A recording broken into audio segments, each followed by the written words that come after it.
ಮನೆ ಹಂಚಿಕೆಗಾಗಿ ಆಯ್ಕೆ ಮಾಡಿಕೊಂಡಿರ್ತಕ್ಕಂಥ ವಿಷಯ ಆತ್ಮಾಯಣ ಅಂತ ಹೇಳ್ಬಿಟ್ಟು ಈಗಾಗ್ಲೇ 2 ಸಂಚಿಕೆಯನ್ನ ಆಗ್ಲೇ ಕೇಳಿದ್ದೀರಾ ಮಾಸ್ಟರ್ಸ್. ಇದುವರೆಗೆ ಆತ್ಮದ ಪಯಣ ಹೇಗಿರ್ತದೆ ಅನ್ನೋದು ವಿಷಯವಾಗಿ ಸಾಕಷ್ಟು ಮಾಹಿತಿಯನ್ನ ನೀಡ್ತಾ ಬಂದಿದೆ. ಇನ್ನು ಮುಂದುವರೆದ ಭಾಗವಾಗಿ ಪ್ರಾಣಿಗಳಿಗೆ ಅನ್ವಯವಾಗದಂತಹ ಆದರೆ ಮನುಷ್ಯರಿಗೆ ಮಾತ್ರ ಅನ್ವಯವಾಗುವಂತಹ ಇನ್ನೊಂದು ನಿಯಮ ಅಂದ್ರೆ ಕರ್ಮ ಸಿದ್ಧಾಂತ ಅಂತ ಹೇಳಿ ತಿಳಿದಿದೀವಿ ಮಾಸ್ಟರ್ಸ್. ಇದನ್ನ ಪ್ರಾಯಶಃ ಕಾರಣ ಕಾರ್ಯ ಸಿದ್ಧಾಂತ ಅಂತಾನೂ ಕರೀತಾರೆ. ಸಮೂಹ ಚೇತನವು ಸ್ವತಂತ್ರ ಚೇತನ. ಮೊದಲನೇದಾಗಿ ಆತ್ಮ ಅಂತಕ್ಕಂಥದ್ದು ಸಮೂಹ ಗುಂಪಿನಲ್ಲಿ ಇರ್ತದೆ. ನಂತರ ಸ್ವತಂತ್ರ ಚೇತನವಾದಾಗ ಈ ಸಿದ್ಧಾಂತ ಅಂತಕ್ಕಂಥದ್ದು ಅನ್ವಯ ಆಗ್ತಾ ಹೋಗ್ತದೆ, ಕರ್ಮ ಸಿದ್ಧಾಂತ ಅಂತಕ್ಕಂಥದ್ದು. ಮನುಷ್ಯನಿಂದ ಉನ್ನತಗೊಳ್ಳುವ ಪ್ರತಿಯೊಂದು ವಿಚಾರ, ಶಬ್ದ ಹಾಗೂ ಕ್ರಿಯೆಗೆ ಒಂದು ನಿಶ್ಚಿತವಾದ ಪರಿಣಾಮ ಇದ್ದೇ ಇರ್ತದೆ. ನಾವು ಮಾಡ್ತಕ್ಕಂಥ ಆಲೋಚನೆ ಇರಬಹುದು, ನಮ್ಮ ಮಾತಾಡ್ತಕ್ಕಂಥ ನಮ್ಮ ಬಾಯಿಂದ ಬರ್ತಕ್ಕಂಥ ಶಬ್ದ ಅಂದ್ರೆ ಮಾತಿರ್ಬೋದು, ಹಾಗೂ ನಮ್ಮ ಆಲೋಚನೆಯ ಹಿನ್ನೆಲೆಯಲ್ಲಿ ನಾವು ಮಾಡ್ತಕ್ಕಂಥ ಕ್ರಿಯೆ ಇರ್ಬೋದು. ಇವೆಲ್ಲವಕ್ಕೂ ಕೂಡ ಒಂದಲ್ಲ ಒಂದು ಪರಿಣಾಮ ಇದ್ದೇ ಇರ್ತದೆ. ಒಳ್ಳೇದೋ ಅಥವಾ ಕೆಟ್ಟದ್ದೋ ಈ ಭೌತಿಕ ಜೀವನದಲ್ಲಿ ಪರಿಣಾಮವನ್ನು ಭೋಗಿಸ್ಲೇಬೇಕಾಗ್ತದೆ. ಒಳ್ಳೇದ್ ಮಾಡಿದ್ರೆ ಒಳ್ಳೇದನ್ನ, ಕೆಟ್ಟದ್ ಮಾಡಿದ್ರೆ ಕೆಟ್ಟದಾದಂತಹ ಜೀವನವನ್ನ ಅನುಭವಿಸ್ಲೇಬೇಕಾಗ್ತದೆ. ಇದರಲ್ಲಿ ಎಳ್ಳಷ್ಟು ಕೆಡುಕಿಲ್ಲ, ಬಿತ್ತಿದಂತೆ ಬೆಳೆ ಅಂತಾರೆ. ಕರ್ಮ ಸಿದ್ಧಾಂತದ ಅನುಸಾರ ಒಂದು ವೇಳೆ ನೀನು ಸ್ವಾರ್ಥದಿಂದ ಪ್ರೇರಿತನಾಗಿ ಮಾಡಿದ ಯಾವುದೇ ಕಾರ್ಯವು ಯಾವುದೇ ಕಾರಣದಿಂದ ಇತರರಿಗೆ ಅವ್ಯಕ್ತ ನೋವನ್ನು ನೀಡಿದರೆ ನಿನಗೆ ಕೆಟ್ಟ ಕರ್ಮದ ಒಂದು ಘಟಕ ತಗುಲುತ್ತದೆ. ಈ ಕರ್ಮ ಸಿದ್ಧಾಂತದ ನಿಯಮ ಏನಪ್ಪಾ ಅಂತ ಹೇಳಿದ್ರೆ, ಸ್ವಾರ್ಥ ಇಚ್ಛೆಯಿಂದ ಸಾಮೂಹಿಕವಾಗಿ ಲೋಕ ಕಲ್ಯಾಣಕ್ಕಾಗಿ ಮಾಡಿದಂತ ಕೆಲಸವನ್ನು ಹೊರತಾಗಿ ಸ್ವಾರ್ಥ ಇಚ್ಛೆಯಿಂದ ಮಾಡಿದಂತ ಯಾವುದೇ ಕಾರ್ಯ ಕಾರಣ ಇರ್ಬೋದು, ಇದರಿಂದ ಬೇರೆಯವರಿಗೆ ಅವ್ಯಕ್ತವಾಗಿ ನೋವನ್ನ ನೀಡಿದ್ದೇ ಆದ್ರೆ ಆ ಕೆಟ್ಟ ಕರ್ಮದ ಒಂದು ಪಾಠ ನಮ್ಮ ಜೀವನ ಪುಸ್ತಕದ ಒಂದು ಪಾಠವಾಗಿ ಅದಕ್ಕೆ ಸೇರ್ಪಡೆ ಆಗ್ತದೆ ಅಂತ ಹೇಳ್ತಿದ್ದಾರೆ ಮಾಸ್ಟರ್ಸ್. ಯಾರೋ ಇತರರಿಂದ ಅಂತಹದ್ದೇ ಕರ್ಮವು ನಿನ್ನ ಕುರಿತು ಮಾಡಲ್ಪಟ್ಟಾಗ ಈ ಜೀವನದಲ್ಲಾಗ್ಲಿ ಅಥವಾ ಮುಂಬರುವ ಯಾವುದೇ ಜನ್ಮದಲ್ಲಾಗ್ಲಿ ನಿನಗೆ ಈ ಕಷ್ಟವನ್ನು ಅನುಭವಿಸ್ಲೇಬೇಕಾಗ್ತದೆ. ನಾವು ಬೇರೆಯವ್ರಿಗೆ ನೀಡಿದಂತ ಕಷ್ಟವನ್ನ ಈ ಜನ್ಮದಲ್ಲೇ ಅನುಭವಿಸ್ಬೇಕು ಅಂತಾನೂ ಇಲ್ಲ, ಮುಂದಿನ ಜನ್ಮದಲ್ಲೂ ಕೂಡ ಅನುಭವಿಸ್ಲಿಕ್ಕೆ ಸಿದ್ಧರಾಗ್ಲೇಬೇಕಾಗ್ತದೆ. ಆ ಪಾಠವನ್ನ ನಾವು ಅನುಭವಿಸೇ ಅದನ್ನ ಅನುಭವ ತಗೊಂಡೇ ಅದನ್ನ ನಿರ್ಮೂಲನೆ ಮಾಡ್ಕೋಬೇಕಾಗ್ತದೆ. ಅದಕ್ಕೋಸ್ಕರ ಒಂದು ವೇಳೆ ನೀನು ಒಳ್ಳೆಯ ಕರ್ಮವನ್ನು ಮಾಡಿದರೆ ಒಳ್ಳೆಯ ಕರ್ಮದ ಘಟಕವು ನಿನಗೆ ಅಂಟಿಕೊಳ್ಳುತ್ತದೆ. ಒಳ್ಳೆ ಕೆಲಸವನ್ನ ಮಾಡ್ತಾ ಹೋದ್ರೆ ಒಳ್ಳೆಯ ಪಾಠ ನಮ್ಗೆ ನಮ್ಮ ಜೀವನದ ಪುಸ್ತಕದಲ್ಲಿ ಸೇರ್ತಾ ಹೋಗ್ತದೆ. ಹೀಗೆ ಇಲ್ಲವೇ ಯಾವುದೇ ಮೂಲದಿಂದಲಾದ್ರೂ ನಿನಗೊಂದು ಅಂತಹದೇ ಒಳ್ಳೆಯ ಪ್ರತಿಕ್ರಿಯೆಯೇ ದೊರೆಯುತ್ತದೆ. ಇಲ್ಲದೆ ಹೋದ್ರೆ ನಿನಗೂ ಕೂಡ ಯಾವುದೋ ಒಂದು ರೂಪದಲ್ಲಿ ಒಂದು ಒಳ್ಳೆಯದೇ ಆಗ್ತಾ ಹೋಗ್ತದೆ. ಆತ್ಮವು ಮೊದಲ ಬಾರಿಗೆ ಮಾನವ ಜೀವನದಲ್ಲಿ ಬಂದಾಗ ಅದರಿಂದ ಕೆಟ್ಟ ಅಥವಾ ಅಜ್ಞಾನಪೂರ್ಣ ಕರ್ಮಗಳು ಜರುಗುವುದು ಸಹಜ. ನಾವು ಗುಂಪು ಸಮೂಹ ಆತ್ಮದಿಂದ ಮಾನವ ಆತ್ಮಕ್ಕೆ ಬಂದ ನಂತರ ಆಗ ಪ್ರಾರಂಭದಲ್ಲಿ ಕೆಟ್ಟ ಅಥವಾ ಅಜ್ಞಾನಪೂರ್ಣ ಕರ್ಮಗಳು ಹೆಚ್ಚಾಗಿ ಜರುಗ್ತಾ ಹೋಗ್ತದೆ. ಆಗ ಅವನು ಕೆಟ್ಟ ವಿಚಾರ ಮತ್ತು ಶಬ್ದಗಳನ್ನು ಹೆಚ್ಚಾಗಿ ಪ್ರಯೋಗ ಮಾಡ್ತದೆ. ಯಾಕಂದ್ರೆ ಅನುಭವ ಕಡಿಮೆ ಇರುತ್ತೆ, ಯಾವುದೇ ರೀತಿಯ ಇರೋದಿಲ್ಲ. ಆದ್ದರಿಂದ ಅಜ್ಞಾನಪೂರ್ಣ ಕರ್ಮಗಳು ಹೆಚ್ಚಾಗಿ ಜರುಗ್ತಾ ಹೋಗ್ತದೆ. ಮತ್ತು ಒಳ್ಳೆಯ ಕರ್ಮಗಳು ಕಡಿಮೆಯಾಗಿರುತ್ತವೆ. ಒಳ್ಳೆಯ ಕರ್ಮಗಳು ಕಡಿಮೆಯಾಗಿದ್ದು ಕೆಟ್ಟ ಕರ್ಮಗಳು ಹೆಚ್ಚಾಗಿದ್ದು ಒಂದು ವೇಳೆ ಇದೇ ನಿಯಮವು ಕಾರ್ಯ ಮಾಡುತ್ತಿದ್ದಲ್ಲಿ ಮನುಷ್ಯ ಯಾವಾಗಲೂ ಕಷ್ಟ ಹಾಗೂ ದುಃಖದ ಜೀವನವನ್ನೇ ಜೀವಿಸುತ್ತಿದ್ದ. ಆದ್ರೆ ಬರ್ತಾ ಆತ್ಮ ಅಂತಕ್ಕಂಥದ್ದು ಅನುಭವ ಪಡಿತಾ ಅವುಗಳ ಸಂಖ್ಯೆ ಕಡಿಮೆ ಆಗ್ತಾ ಹೋಗ್ತದೆ. ಅದೇ ಏನಾದ್ರೂ ಮುಂದುವರೆದಿದ್ದೆ ಆದ್ರೆ ಜೀವನ ಪೂರ್ತಿ ಕಷ್ಟ ಹಾಗೂ ಕಷ್ಟದ ಜೀವನವನ್ನೇ ಜೀವಿಸಬೇಕು. ಆದ್ರೆ ಅಂತ ಜೀವನವು ಅಸಹನೀಯವಾಗಿ ಬದುಕುವುದು ಕಷ್ಟವಾಗುತ್ತದೆ. ಆಗ ಶಿಶು ಆತ್ಮಗಳು ಆತ್ಮಹತ್ಯೆ ಮಾಡಿಕೊಳ್ಳಲು ಪ್ರಯತ್ನಿಸುತ್ತಿರುತ್ತವೆ. ನಾವು ಕೆಲವೊಂದ್ಸತಿ ಯೋಚನೆ ಮಾಡ್ತಿರ್ತೀವಿ, ಎಷ್ಟೊಂದು ಏನೂ ಆಗಿರ್ಲಿಲ್ಲ ಅಂತ ಬರ್ಬಾರ್ದು ಕಷ್ಟ ಏನು ಬರ್ಲಿಲ್ಲ ಆದ್ರೂ ಕೂಡ ಆತ್ಮಹತ್ಯೆ ಮಾಡ್ಕೊಂಡ್ರು ಅಂತ ಹೇಳಿದ್ರೆ ಆ ಆತ್ಮವೇ ಶಿಶು ಆತ್ಮ ಆಗಿರುತ್ತೆ. ಅಂದ್ರೆ ಅನುಭವ ಕಡಿಮೆ ಇರುತ್ತೆ. ಯಾವುದನ್ನೇ ಆಗ್ಲಿ ಕಷ್ಟವನ್ನ ಸಹಿಸ್ತಕ್ಕಂಥ ಸಹನಾ ಮನೋಭಾವ ಕಡಿಮೆ ಇರುತ್ತೆ. ಅದರಿಂದ ಏನಾಗ್ತದೆ ಅಂದ್ರೆ ಅಂತ ಆತ್ಮಗಳೇ ಆತ್ಮಹತ್ಯೆಯನ್ನ ಮಾಡ್ಕೊಳ್ಲಿಕ್ಕೆ ಪ್ರೇರಿತವಾಗಿರುತ್ತವೆ. ಮಾನವೋಚಿತವಾದ ರೀತಿಯನ್ನು ಇಲ್ಲಿ ಸ್ವೀಕರಿಸಲಾಗಿದೆ. ಅದೇನಂದ್ರೆ ಒಂದು ನಿಯಮದ ಅಡಿಯಲ್ಲಿ ಯಾವುದೇ ಜೀವನದಲ್ಲಾದರೂ ಮನುಷ್ಯನಿಗೆ ಸಹಿಸುವ ಶಕ್ತಿ ಎಷ್ಟಿದೆಯೋ ಅಷ್ಟೇ ಭೋಗಿಸಬೇಕಾಗುತ್ತದೆ. ಮನುಷ್ಯನಿಗೆ ಸಹನಾ ಶಕ್ತಿ ಅಂತಕ್ಕಂಥದ್ದು ಎಷ್ಟಿರ್ತದೋ ಅಷ್ಟನ್ ಮಾತ್ರ ನಾವು ಕೂಡ ಅಷ್ಟೇ ಸುಖವನ್ನು ಕೂಡ ಭೋಗಿಸ್ಲಿಕ್ಕೆ ನಾವು ಅರ್ಹರಿರ್ತೀವಿ. ಕಷ್ಟವನ್ನು ಮಾತ್ರ ಬೇಡ, ಸುಖ ಮಾತ್ರ ಬೇಕು ಅಂದ್ರೆ ಇದು ಪ್ರಕೃತಿಯ ನಿಯಮಕ್ಕೆ ವಿರುದ್ಧವಾದದ್ದು. ಪ್ರಕೃತಿಯ ನಿಯಮ ಅಂತಕ್ಕಂಥದ್ದೇ ಆ ರೀತಿಯಾಗಿ ಇರ್ತದೆ ಮಾಸ್ಟರ್ಸ್. ಈ ತರ ಕೆಟ್ಟ ಕರ್ಮಗಳ ಅವಶೇಷಗಳನ್ನು ಅವನು ಸತ್ಕರ್ಮಗಳಿಂದ ಕಳೆಯುತ್ತಾನೆ. ಈ ಕೆಟ್ಟ ಕರ್ಮಗಳ ಅವಶೇಷ ಮಾಡ್ಕೋಬೇಕು ಅಂದ್ರೆ ಸತ್ಕರ್ಮಗಳನ್ನ ಮಾಡ್ಬೇಕು. ಸತ್ಕರ್ಮಗಳನ್ನ ಮಾಡಿದಾಗ ಮಾತ್ರ ಕೆಟ್ಟ ಕರ್ಮಗಳು ಕಳೀತಾ ಹೋಗ್ತದೆ.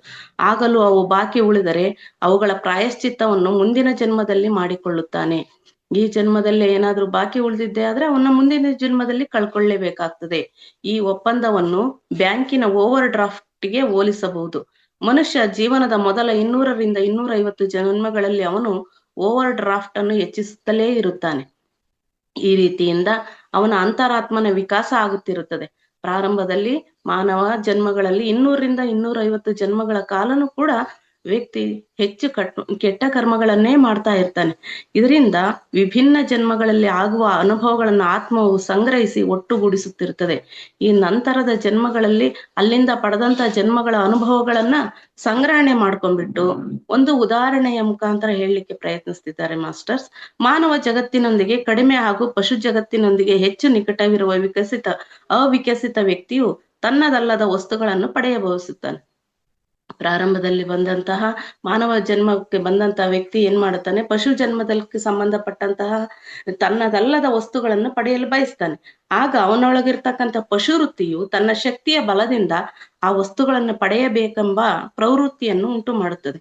ಆ ವಸ್ತುವನ್ನ ಪಡಿಲೇಬೇಕು ಅಂತಕ್ಕಂಥ ಪಶು ವೃತ್ತಿ ಅಂದ್ರೆ ತನ್ನಲ್ಲಿ ಶಕ್ತಿ ಹೆಚ್ಚಾಗಿರುತ್ತೆ, ಬಲ ಹೆಚ್ಚಾಗಿದೆ, ಅದನ್ನ ಏನಾದ್ರೂ ಮಾಡಿ ನನ್ನ ಬಲದಿಂದ ಪಡಿಲೇಬೇಕು ಅಂತ ಹೇಳಿ ಇಚ್ಛಿಸ್ತಾನೆ. ತನ್ನಲ್ಲಿ ಶಕ್ತಿ ಇದ್ದರೆ ಅವನು ಹಾಗೆ ಮಾಡುತ್ತಾನೆ ಕೂಡ, ಹೊಡೆದಾಟವಾಗಿ ಇನ್ನೊಬ್ಬನನ್ನು ಅದರಲ್ಲಿ ಸಾಯಿಸುತ್ತಾನೆ. ಇಲ್ಲಿ ಮಾನವ ಜಗತ್ತಿನ ನಿಯಮ ಅನ್ವಯಿಸುವುದು, ಕೊಲೆಗಡುಕನನ್ನು ಬಂಧಿಸಲಾಗುವುದು, ಮೊಕದ್ದಮೆ ನಡೆಯುವುದು ಮತ್ತು ಅವನಿಗೆ ಶಿಕ್ಷೆ ಆಗುವುದು. ಉನ್ನತ ಮಾನಸ ಸ್ತರದಲ್ಲಿರುವ ಆ ಜ್ಞಾನ ನಿಧಿಯು ಇಂಥ ಕರ್ಮಗಳ ಫಲಗಳನ್ನು ನೋಡಿ ನೆನಪಿನಲ್ಲಿಟ್ಟುಕೊಳ್ಳುವುದು. ಅಲ್ಲಿಗೆ ಆ ಆತ್ಮ ಅಂತಕ್ಕಂಥದ್ದು ಹೆಚ್ಚಿನ ಅನುಭವಗಳನ್ನ ಸಂಗ್ರಹಣೆ ಮಾಡ್ತಕ್ಕಂಥ ಹಂತದಲ್ಲಿ ಇದ್ದಾಗ ಇದನ್ನು ಕೂಡ ಅಂದರೆ ಯಾವುದೇ ವಸ್ತುವನ್ನ ಬೇರೆಯವರ ವಸ್ತುವನ್ನು ಪಡೆಯಲು ಇಚ್ಛಿಸಿದಾಗ ಅಥವಾ ಬೇರೆಯವರನ್ನು ಕೊಲೆ ಮಾಡಿದಾಗ ಈ ಸಮಾಜದಲ್ಲಿ ಶಿಕ್ಷೆ ಆಗುತ್ತೆ ಅನ್ನೋ ಒಂದು ಅನುಭವದ ಪಾಠ ತನ್ನನ್ನ ಬೇರೆಯವರು ಕಲ್ತಂತ ಪಾಠವನ್ನು ಕೂಡ ತನ್ನ ಪಾಠವನ್ನಾಗಿ ಸಂಗ್ರಹಣೆ ಮಾಡಿದ್ದೆ ಆದರೆ ಬಯಸಿದರೆ ಅವನು ಅನುಭವಿಸಿದ ಪ್ರಜ್ಞೆಯು ಅವನಿಗೆ ಒಂದು ವೇಳೆ ತನ್ನ ವಿರೋಧಿಯನ್ನು ಕೊಲೆ ಮಾಡಿದರೆ ಸರಕಾರದಿಂದ ತನಗೆ ಶಿಕ್ಷೆಯಾಗುತ್ತದೆ ಎಂದು ಎಚ್ಚರಿಸುತ್ತದೆ. ಅಂದರೆ ಆ ಎಚ್ಚರಿಕೆಯ ಜ್ಞಾನ, ಅನುಭವದ ಜ್ಞಾನ ತನ್ನಲ್ಲಿ ಇದ್ದಾಗ ಮುಂದಿನ ಜನ್ಮದಲ್ಲೂ ಕೂಡ ಆ ವ್ಯಕ್ತಿ ಆ ರೀತಿ ಆಲೋಚನೆ ಬಂದಾಗ ಇಲ್ಲ ಈ ರೀತಿಯಾಗಿ ಕೊಲೆ ಮಾಡಿದ್ರೆ ಸರ್ಕಾರದಿಂದ ಶಿಕ್ಷೆ ಆಗುತ್ತೆ ಅನ್ನೋ ಜ್ಞಾನ ಆತನನ್ನ ಎಚ್ಚರಿಸ್ತಾ ಇರ್ತದೆ. ಈ ರೀತಿ ನಿಧಾನವಾಗಿ ಜ್ಞಾನದ ಭಂಡಾರವು ವಿಕಾಸ ಹೊಂದುತ್ತದೆ. ಯಾವುದೇ ಜನ್ಮದಲ್ಲಿ ಅವನೊಂದಿಗೆ ಘಟಿಸುವ ಪ್ರತಿಯೊಂದು ದೊಡ್ಡ ಘಟನೆಯೂ ಕೂಡ ಮುಂದಿನ ಜನ್ಮಗಳಲ್ಲಿ ಅವನನ್ನು ಎಚ್ಚರಗೊಳಿಸಲು ಅನುವಾಗುವಂತೆ ಈ ಸಾಮಾನ್ಯ ಉದಾಹರಣೆಯಿಂದ ಆ ವ್ಯಕ್ತಿಯ ಆತ್ಮವು ವಿಕಸಿತವಾಗಿ ಸಾಕಷ್ಟು ಅನುಭವಗಳನ್ನು ಹೊಂದುತ್ತದೆ. ಈ ರೀತಿಯ ಅನುಭವಗಳು ಏಕೆ ಬೇಕು, ಅನುಭವಗಳನ್ನ ಯಾಕೆ ಗಮನಿಸಬೇಕು ನಾವು ಅಂದ್ರೆ, ನಾವು ಹಿಂದಿನ ಜನ್ಮದಲ್ಲಿ ಸಂಗ್ರಹಣೆ ಮಾಡಿರ್ತಕ್ಕಂಥ ನಮ್ಮಲ್ಲಿರ್ತಕ್ಕಂಥ ಜ್ಞಾನ ಭಂಡಾರವು ನಮಗೆ ಜ್ಞಾನವನ್ನ ಈ ಜನ್ಮದಲ್ಲಿ ಪ್ರಜ್ಞಾನಿಗಳನ್ನ ಮಾಡ್ಲಿಕ್ಕೆ ಸಾಕಷ್ಟು ನಾವು ಈ ಹಿಂದಿನ ಜನ್ಮಗಳಲ್ಲಿ ಸಾಕಷ್ಟು ಅನುಭವಗಳನ್ನ ಪಡ್ಕೊಂಡಿರ್ತೀವಿ. ಆ ಅನುಭವದ ಜ್ಞಾನ ನಮ್ಮ ಪರಿಜ್ಞಾನಕ್ಕೆ ಬರ್ಬೇಕಂದ್ರೆ ನಾವು ಉಸಿರನ್ನ ಗಮನಿಸಿದಾಗ ಆ ಜ್ಞಾನದ ಭಂಡಾರ ಓಪನ್ ಆಗ್ತದೆ ಅನ್ನೋ ಉದ್ದೇಶದಿಂದನೇ ಉಸಿರನ್ನ ಗಮನಿಸಿ, ಉಸಿರಿನ ಕಡೆ ಜ್ಞಾನ ಇರಲಿ, ಅನುಭವದ ಪಾಠದ ಕಡೆ ಅತಿ ಎಚ್ಚರಿಕೆ ಸ್ಥಿತಿಯಲ್ಲಿ ಅದನ್ನ ಗಮನಿಸಿ ಅಂತ ಹೇಳ್ತಿದ್ದಾರೆ ಮಾಸ್ಟರ್ಸ್. ಇಲ್ಲವಾದರೆ ಈ ಪ್ರಜ್ಞಾವಂತಿಕೆಯಿಂದ ಇರುವುದಿಲ್ಲ ಎಂದು ಸುಲಭವಾಗಿ ತಿಳಿದುಕೊಳ್ಳುತ್ತೇವೆ. ಸಾಮಾನ್ಯವಾಗಿ 200 ಮಾನವ ಜನ್ಮಗಳಲ್ಲಿ ಆತ್ಮವು ಕೆಟ್ಟ ಕರ್ಮಗಳನ್ನು ಹೆಚ್ಚಿಗೆ, ಒಳ್ಳೆಯ ಕರ್ಮಗಳನ್ನು ಕಡಿಮೆ ಅರ್ಜನೆ ಮಾಡುತ್ತದೆ.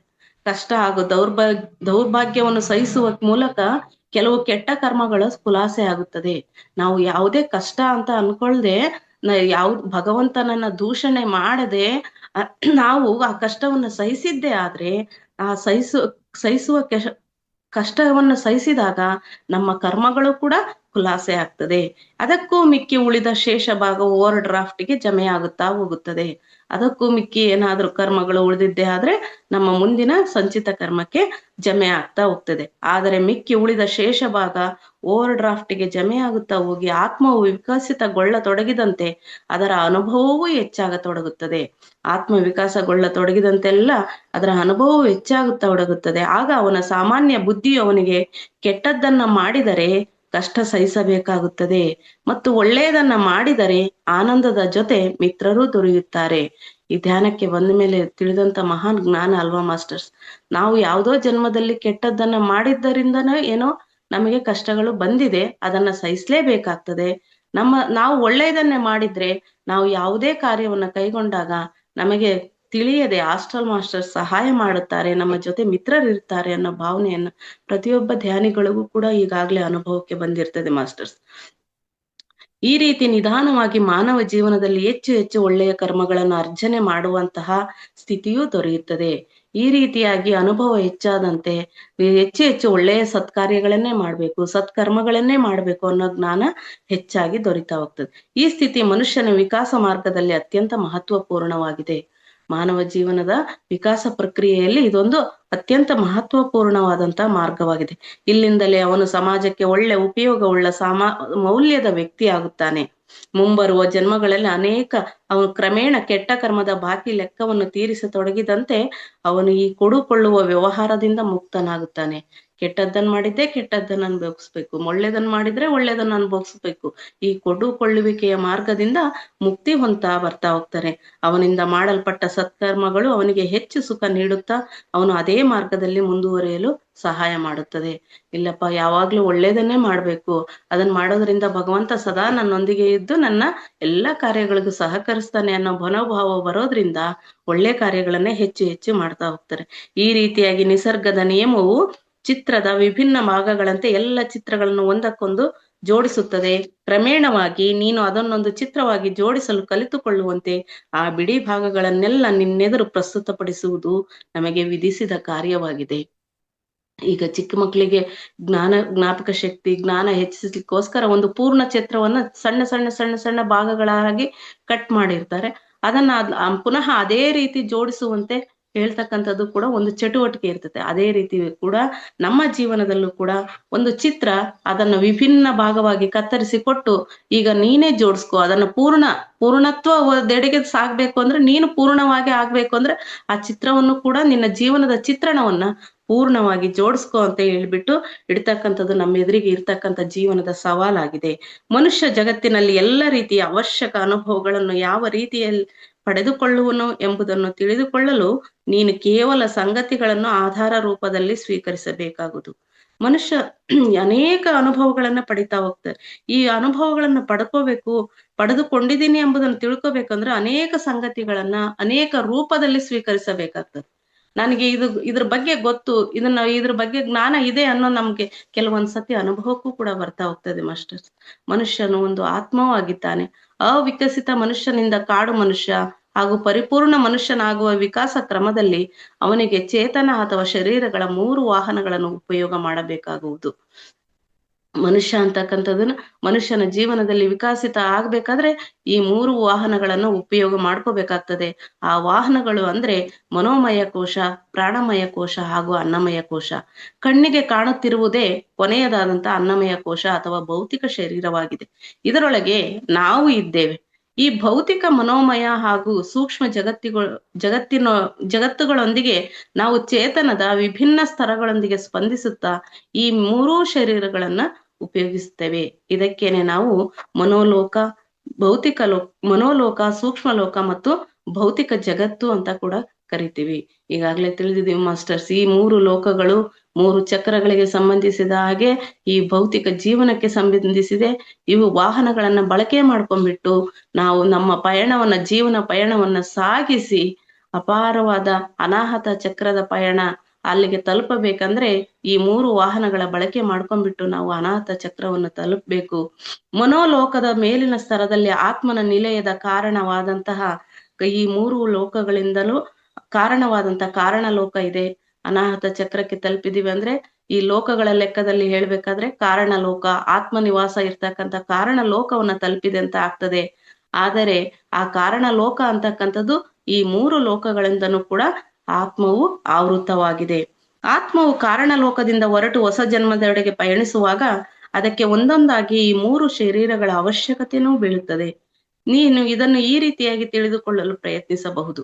ಆತ್ಮವು ಒಬ್ಬ ನಿರ್ವಸ್ತ್ರ ಮನುಷ್ಯನಂತಿದ್ದು ತನ್ನ ಶರೀರವನ್ನು 3 ವಿಭಿನ್ನ ರೀತಿಯ ವಸ್ತ್ರಗಳಿಂದ ಮುಚ್ಚಿಕೊಳ್ಳುವ ತಯಾರಿಯಲ್ಲಿದೆ ಎಂದು ತಿಳಿದುಕೊಳ್ಳಿ. ಮೊಟ್ಟ ಮೊದಲು ಅದು ಅತ್ಯಂತ ತೆಳುವಾದ ವಸ್ತ್ರವನ್ನು ತೊಟ್ಟುಕೊಳ್ಳುತ್ತದೆ. ಅದೇ ಮನೋಮಯ ಕೋಶ. ಮನೋಲೋಕದ ತತ್ವದಿಂದ ಈ ಶರೀರವು ನಿರ್ಮಿತಗೊಂಡಿದೆ. ಇದು ಅದರ ಆಳ ಉಡುಪಾಗಿದೆ ಎಂದು ಭಾವಿಸಿಕೊಳ್ಳಿ. ಹಿಂದಿನ ಜನ್ಮಗಳಲ್ಲಿ ಅವರ ಮಾನಸಿಕ ವಿಕಾಸವು ಎಷ್ಟರ ಮಟ್ಟಿಗೆ ಆಗಿದೆ ಎನ್ನುವುದರ ಮೇಲೆ ಅವನ ಮನೋಮಯ ಕೋಶದ ಸ್ವರೂಪವು ಅವಲಂಬಿತವಾಗಿರುತ್ತದೆ. ಈ ಮನೋಮಯ ಕೋಶ ಅನ್ನೋದು ಸ್ವಚ್ಛ ಮಾಡ್ಕೋಬೇಕು ಅನ್ನೋದು ಈ ಧ್ಯಾನಕ್ಕೆ ಬಂದ್ಮೇಲೆ ಮಾಸ್ಟರ್ಸ್. ಮನಸ್ಸನ್ನ ಶೂನ್ಯ ಮಾಡ್ಕೊಳ್ಳೋದ್ರಿಂದ ಮನೋಮಯ ಕೋಶ ಅಂತಕ್ಕಂಥದ್ದು ಶುದ್ಧಿ ಆಗ್ತದೆ.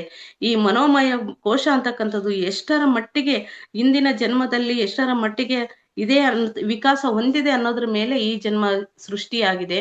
ಈ ಜನ್ಮದಲ್ಲಿ ಅತ್ಯುನ್ನತ ಜ್ಞಾನದಿಂದ ಪ್ರಜ್ಞಾಸ್ಥಿತಿಯಿಂದ ಅದನ್ನ ಇನ್ನೂ ಅತ್ಯುತ್ತಮವಾದಂತಹ ವಿಕಾಸಗೊಳಿಸ್ಕೊಂಡಿದ್ದೆ ಆದ್ರೆ ಮುಂದಿನ ಜನ್ಮ ಅಂತಕ್ಕಂಥದ್ದು ಇನ್ನೂ ಅದ್ಭುತವಾದ ಜನ್ಮ ಸಿಗ್ಲಿಕ್ಕೆ ಸಾಧ್ಯತೆ ಇದೆ ಅನ್ನೋ ಉದ್ದೇಶಕ್ಕೋಸ್ಕರ ಮಾಸ್ಟರ್ಸ್ ಧ್ಯಾನದಲ್ಲಿ ಮನಸ್ಸನ್ನ ಶೂನ್ಯ ಮಾಡ್ಕೊಳ್ಳಿ, ಮನಸ್ಸನ್ನ ಸ್ವಚ್ಛ ಮನೋಮಯ ಕೋಶವನ್ನ ಸ್ವಚ್ಛಗೊಳಿಸ್ಕೊಳ್ಳಿ ಅಂತಕ್ಕಂಥ ಮುಖ್ಯವಾದ ಉದ್ದೇಶ ಮಾಸ್ಟರ್ಸ್. ಅವಿಕಸಿತ ಮನುಷ್ಯನ ಮನೋಮಯ ಕೋಶ ವಿಕಸಿತ ಮನುಷ್ಯನ ಮನೋಮಯ ಕೋಶಕ್ಕಿಂತ ಭಿನ್ನವಾಗಿರುತ್ತದೆ. ಅವಿಕಸಿತ ವ್ಯಕ್ತಿಯ ಮನೋಮಯ ಕೋಶ ಅಂತಕ್ಕಂಥದ್ದು ವಿಕಸಿತ ಮನೋಮಯ ಕೋಶ ಅಂತಕ್ಕಂಥದ್ದು ವಿಕಸಿತ ಮನುಷ್ಯನಿಗಿಂತ ಭಿನ್ನವಾಗಿಯೇ ಇರುತ್ತದೆ. ಏಕೆಂದ್ರೆ ಹಿಂದಿನ ಜನ್ಮದಲ್ಲಿ ಯಾವ ರೀತಿಯ ವಿಕಾಸ ಹೊಂದಿರುತ್ತದೋ ಅದ್ರ ಮೇಲೆನೆ ವ್ಯಕ್ತಿಯ ಜೀವನ ದೊರೀತಾ ಹೋಗ್ತದೆ ಮಾಸ್ಟರ್. ಎಷ್ಟೋ ಜನ್ಮಗಳನ್ನು ಸೇವಿಸಿ ಬಹಳಷ್ಟು ಅನುಭವಗಳನ್ನ ಸಂಚಯಿಸಿಕೊಂಡ ಆತ್ಮವು ವೃದ್ಧಾತ್ಮ ಅಥವಾ ಪರಿಪಕ್ವ ಆತ್ಮ ಎನಿಸಿಕೊಳ್ಳುತ್ತದೆ. ಸಾಕಷ್ಟು ಜನ್ಮಗಳನ್ನ ಪಡೆದು ಅಲ್ಲಿ ಪಡೆದಿರ್ತಕ್ಕಂಥ ಅನುಭವಗಳನ್ನ ಸಂಚಿತವಾಗಿ ಇಟ್ಟುಕೊಂಡು ಅಂತ ಆತ್ಮಗಳಿಗೆ ವೃದ್ಧಾತ್ಮ ಅಥವಾ ಪರಿಪಕ್ವ ಆತ್ಮ ಅಂತ ಕರಿತೀವಿ. ಇದರ ನಂತರ ಆತ್ಮವು ಸೂಕ್ಷ್ಮ ಜಗತ್ತಿನ ಸಾಮಗ್ರಿಗಳಿಂದ ನಿರ್ಮಿತವಾದ ಸ್ವಲ್ಪ ದಪ್ಪವಿರುವ 2ನೇ ವಸ್ತ್ರವನ್ನು ತೊಟ್ಟುಕೊಳ್ಳುತ್ತದೆ. ಈ ವಸ್ತ್ರ ಅಥವಾ ಶರೀರವು ಮನೋಮಯ ಕೋಶದ ಮೇಲೆ ಅದರ ಹೊರಭಾಗದಲ್ಲಿರುತ್ತದೆ ಮತ್ತು ಇದು ನಿಶ್ಚಿತವಾಗಿಯೂ ಮನುಷ್ಯನ ಅಂತಿಮ ಜನ್ಮದ ಕೊನೆಯವರೆಗೂ ಆದಂತಹ ಮಾನಸಿಕ ವಿಕಾಸದ ಆಧಾರದ ಮೇಲೆ ತಯಾರಾಗುತ್ತದೆ. ಈ ಜನ್ಮ ಅಂತಕ್ಕಂಥ ಪಡಿತಕ್ಕಂಥ ಜನ್ಮ ಚಕ್ರದಲ್ಲಿ ಅಂತಿಮ ಜನ್ಮದ ಕೊನೆಯವರೆಗೂ ಕೂಡ ಈ ಮಾನಸಿಕ ವಿಕಾಸದ ಆಧಾರದ ಮೇಲೆ ನಮ್ಮ ಮನಸ್ಸನ್ನ ಸಮಾಧಾನ ಸಹನ ಸ್ಥಿತಿಯಲ್ಲಿ ಇಟ್ಟುಕೊಂಡು ಯಾವ ರೀತಿ ಅದನ್ನ ವಿಕಾಸ ಹೊಂದಿಸ್ಕೊಳ್ತೀವೋ ಅದರ ಆಧಾರದ ಮೇಲೆ ಈ ಪ್ರಾಣಮಯ ಕೋಶ ಅಂತಕ್ಕಂಥದ್ದು ತಯಾರಾಗ್ತದೆ. ಇದನ್ನ ಪ್ಯಾಂಟು ಶರ್ಟಿಗೆ ಹೋಲಿಸಬಹುದು. ಮನುಷ್ಯನ ಬಟ್ಟೆ ಆಗಿರ್ತಕ್ಕಂಥ ಪ್ಯಾಂಟ್ ಶರ್ಟಿಗೆ ಹೋಲಿಸಬಹುದು. ಇದರ ಮೇಲೆ ನಮಗೆ ಇನ್ನೂ ದಪ್ಪವಾದ ಹಾಗೂ ಗಟ್ಟಿಯಾದ ವಸ್ತ್ರವು ಬೇಕಾಗುವುದು. ಇದಕ್ಕಾಗಿ ಭೌತಿಕ ಶರೀರದ ಅವಶ್ಯಕತೆ ಇದೆ. ಬೇರೆ ಮಾತಿನಲ್ಲಿ ಹೇಳುವುದಾದರೆ ಒಂದು ಸ್ತ್ರೀ ಅಥವಾ ಪುರುಷ ಶರೀರ ಜೊತೆಗೂಡಿ ಒಂದು ಮಗುವಿಗೆ ಜನ್ಮ ನೀಡಿದರೆ ಈ ಹೊಸ ಶರೀರವು ಕೂಡ ಈ ಆತ್ಮನ ಪಾತ್ರತೆಯ ಆಧಾರದ ಮೇಲೆ ಅವನ ಹಿಂದಿನ ಜನ್ಮಗಳ ಕರ್ಮಗಳ ಆಧಾರದ ಮೇಲೆ ಅವನಿಗೆ ದೊರೀತಾ ಹೋಗ್ತದೆ. ಎಂತ ತಂದೆ ತಾಯಿ, ಯಾವ ಕುಟುಂಬ, ಯಾವ ದೇಶ, ಯಾವ ಊರು, ಈ ರೀತಿಯಾಗಿ ಹೋಗ್ತಕ್ಕಂಥದ್ದು ಇಂದಿನ ಜನ್ಮಗಳ ಕರ್ಮಗಳ ಆಧಾರದ ಮೇಲೆ ದೊರೀತದೆ. ಇದಕ್ಕೆ ನಾವು ಓವರ್ ಕೋಟ್ ಎನ್ನಬಹುದು. ಜಗತ್ತಿನಲ್ಲಿ ಈ ಭೌತಿಕ ಜಗತ್ತಿನಲ್ಲಿ ನಾವೆಷ್ಟು ಜನರನ್ನು ನೋಡುತ್ತೇವೆಯೋ ಅವರೆಲ್ಲರೂ ಈ ರೀತಿಯ ವಸ್ತ್ರ ಅಥವಾ ಶರೀರವನ್ನು ಧಾರಣೆ ಮಾಡಿಯೇ ಇದ್ದಾರೆ ಎನ್ನುವುದು ಸ್ಪಷ್ಟ. ಆದರೆ ಭೌತಿಕ ಶರೀರದ ಘನತ್ವದ ಕಾರಣದಿಂದ ನಾವು ಇದರ ಕೆಳಗಿರುವ ಈ 2 ಮನೋಮಯ ಮತ್ತು ಪ್ರಾಣಮಯ ಶರೀರವನ್ನು ನೋಡಲಿಕ್ಕೆ ಆಗ್ತಾ ಇಲ್ಲ, ಕಾಣಲಾಗುವುದಿಲ್ಲ. ವ್ಯಕ್ತಿಯ ಮೃತ್ಯುವಾದಾಗ ವ್ಯಕ್ತಿಯು ಕೇವಲ ತನ್ನ ಭೌತಿಕ ಶರೀರ ಅಂದ್ರೆ ಈ ದೇಹವನ್ನು ಮಾತ್ರ ಅಂದ್ರೆ ಓವರ್ ಕೋಟ್ ಅನ್ನು ಮಾತ್ರ ತ್ಯಜಿಸುತ್ತಾನೆ.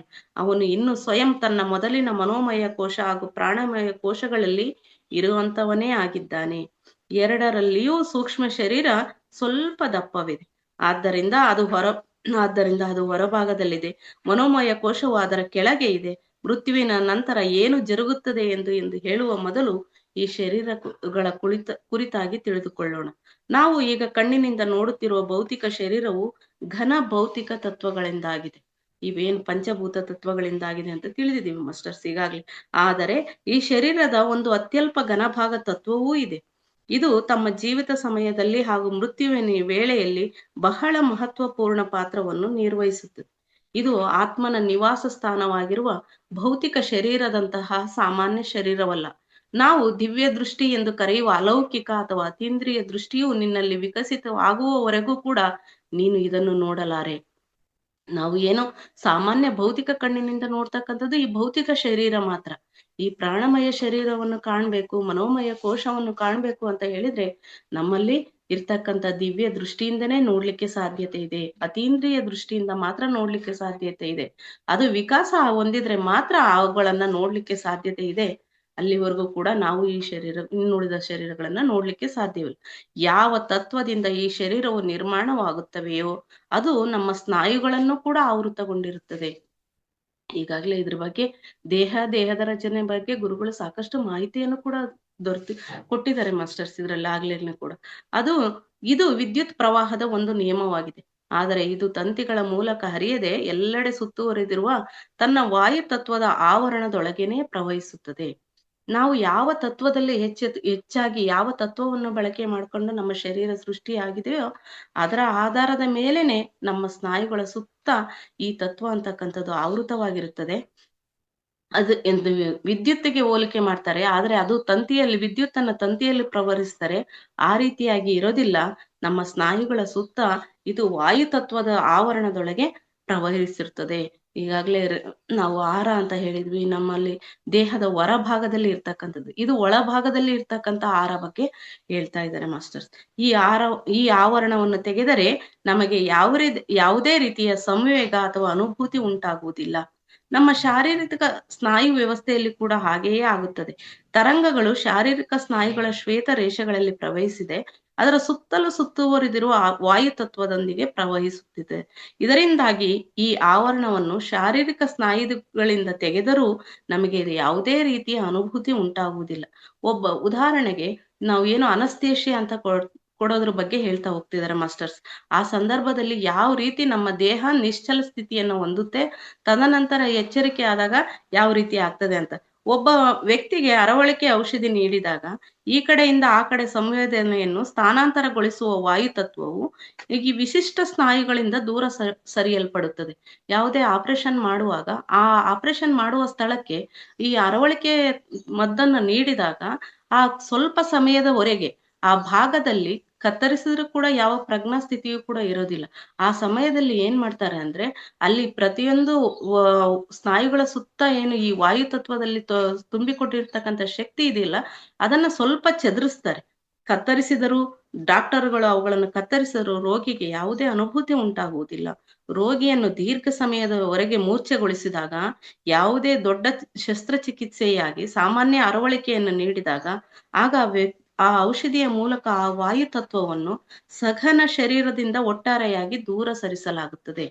ಅಂದ್ರೆ ಅಲ್ಲಿ ಇರ್ತಕ್ಕಂಥ ವಾಯು ತತ್ವದ ಮುಖಾಂತರ ನಮ್ಮ ಸ್ನಾಯುಗಳ ಸುತ್ತ ಆವರಿಸಿಕೊಂಡಿರ್ತಕ್ಕಂಥ ಒಂದು ಏನು ಶಕ್ತಿ ಇರ್ತದೋ ಅದನ್ನ ಸರಿಸ್ತಾರೆ ಅಷ್ಟೇನೆ, ಒಟ್ಟಾರೆಯಾಗಿ ದೂರ ಸರಿಸಲಾಗುತ್ತದೆ. ಇದು ಒಂದು ವೇಳೆ ಸಂಪೂರ್ಣವಾಗಿ ದೂರ ಸರಿದು ಹೋದರೆ ರೋಗಿಯು ಮೃತ್ಯು ಸಂಭವಿಸುತ್ತದೆ.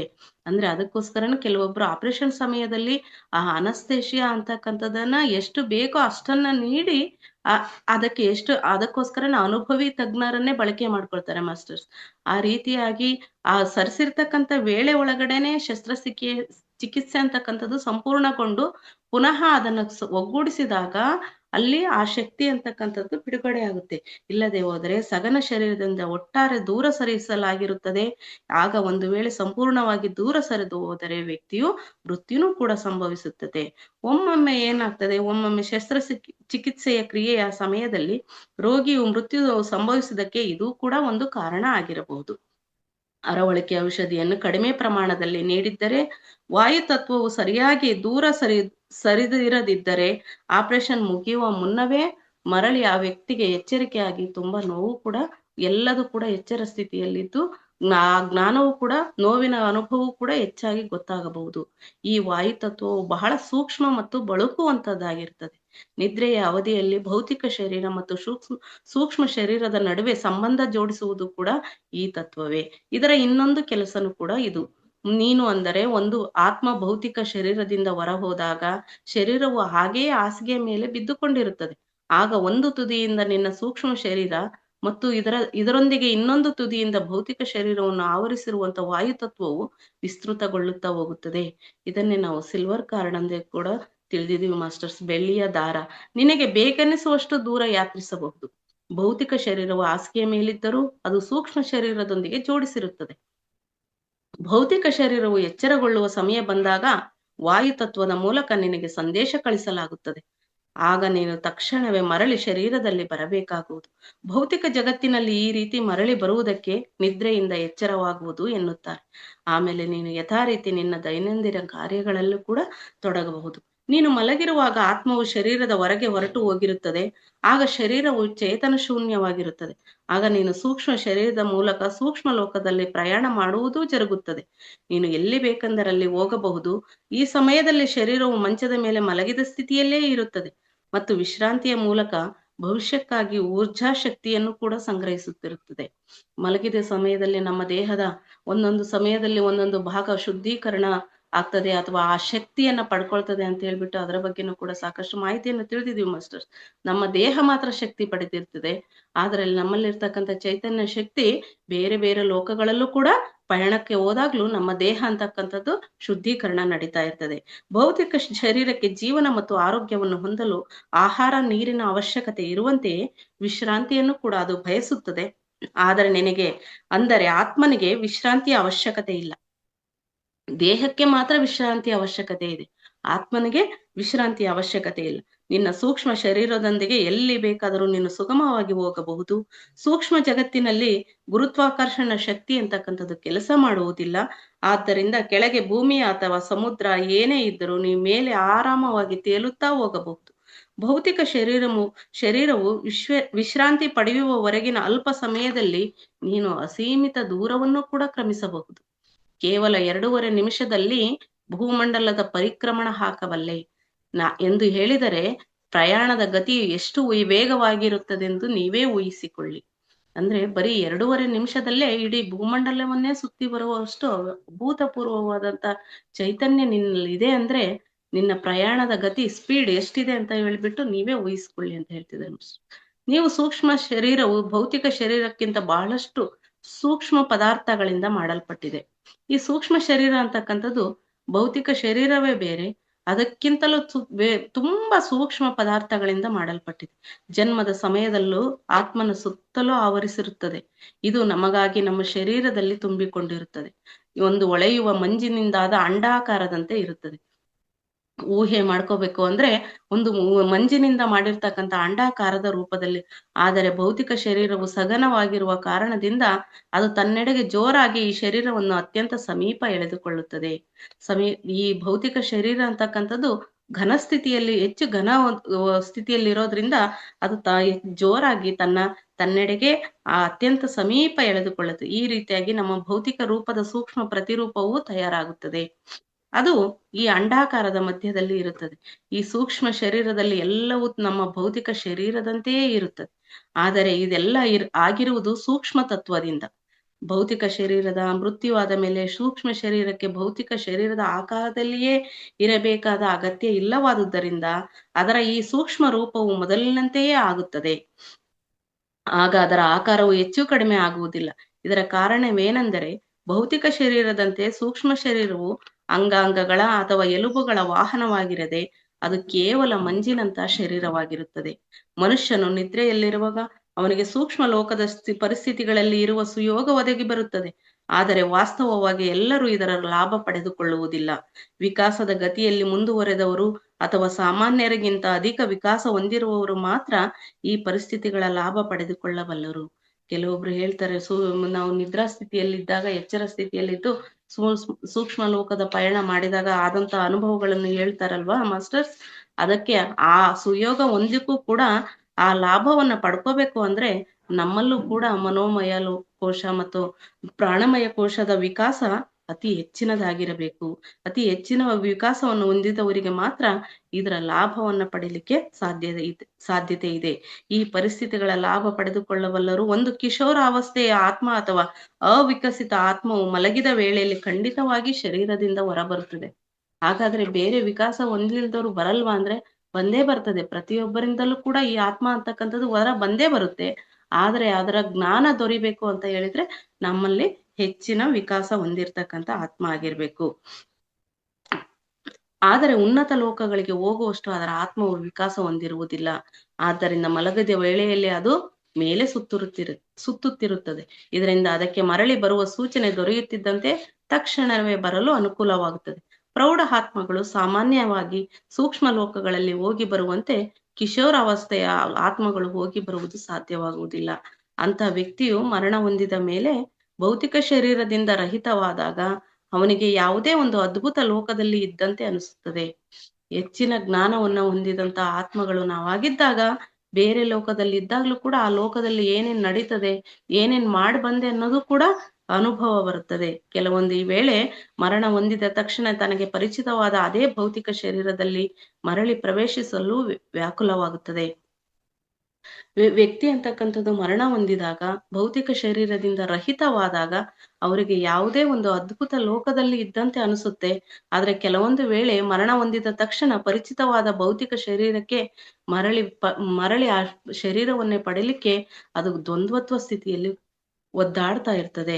ಆದರೆ ಹಾಗಾಗುವುದು ಸಾಧ್ಯವಿಲ್ಲ. ಏಕೆಂದರೆ ಭೌತಿಕ ಶರೀರದಿಂದ ವಾಯುತತ್ವ ಒಂದು ಬಾರಿ ಹೊರಟು ಹೋಗಿದ್ದೇ ಆದ್ರೆ ಅದನ್ನ ಮತ್ತೆ ತುಂಬಲಿಕ್ಕೆ ಬರುವುದಿಲ್ಲ. ಅನಾರೋಗ್ಯದಿಂದ ಶರೀರಕ್ಕೆ ಸುಗಮವಾಗಿ ಕೆಲಸ ಮಾಡಲು ಸಾಧ್ಯವಿಲ್ಲವಾದಾಗ, ಅಥವಾ ವೃದ್ಧಾಪ್ಯದಿಂದ ಶರೀರವು ಸವಕಳಿ ಹೊಂದಿದಾಗ, ಅಥವಾ ಅಪಘಾತಗಳಿಂದ ಪ್ರಮುಖ ಅವಯವಗಳು ಸರಿಪಡಿಸಲಾರದಷ್ಟು ಹಾನಿಗೊಳಗಾದಂತ ಸಂದರ್ಭಗಳಲ್ಲಿ ಅನೇಕ ವಿಧಗಳಿಂದ ಭೌತಿಕ ಶರೀರಕ್ಕೆ ಮರಣ ಸಂಭವಿಸಬಹುದು. ಇಂಥ ಸಂದರ್ಭಗಳಲ್ಲಿ ಭೌತಿಕ ಶರೀರದಿಂದ ವಾಯುಗುಣವು ಹೊರಟು ಹೋಗುತ್ತದೆ. ಈ ಏನು ವಾಯುಗುಣ ಇರ್ತದಲ್ಲ ಅದು ಹೊರಟು ಹೋದಾಗ ಈ ಸಘನ ಶರೀರಕ್ಕೆ ಯಾವುದೇ ಕಾರ್ಯ ಮಾಡಬೇಕಾಗಿಲ್ಲವಾದ್ದರಿಂದ ಛಾಯಾ ಶರೀರವು ಅದರೊಳಗೆ ಬದುಕುವುದು ಸಾಧ್ಯವಿಲ್ಲ. ಈ ದೇಹ ಅಂತಕ್ಕಂಥದ್ದು ಉಪಯೋಗ ಇಲ್ಲ ಅಂತ ಅನಿಸಿದಾಗ ಈ ದೇಹವನ್ನು ಹೊರತಾಗಿ ಈ ವಾಯುತತ್ವ ಅಂತಕ್ಕಂಥದ್ದು ಹೊರಟು ಹೋಗ್ತದೆ. ಈ ಛಾಯಾರೂಪದ ವಾಯುತತ್ವವು ಗಂಭೀರವಾಗಿ ಗಾಬರಿಗೊಳ್ಳುತ್ತದೆ. ಆಗ ತನ್ನನ್ನು ಮೃತ್ಯುವಿನ ಸಮಯದಲ್ಲಿ ಒತ್ತಾಯದಿಂದ ಹೊರಗೆ ಎಸೆಯಲಾಗಿದೆ. ಸಘನ ಭೌತಿಕ ಶರೀರವು ಮರಣ ಹೊಂದಿದ ತನಗೂ ಮರಣ ಸಂಭವಿಸುತ್ತದೆ ಎಂದು ಪ್ರಾರಂಭದಲ್ಲಿ ತಿಳಿಯುತ್ತದೆ.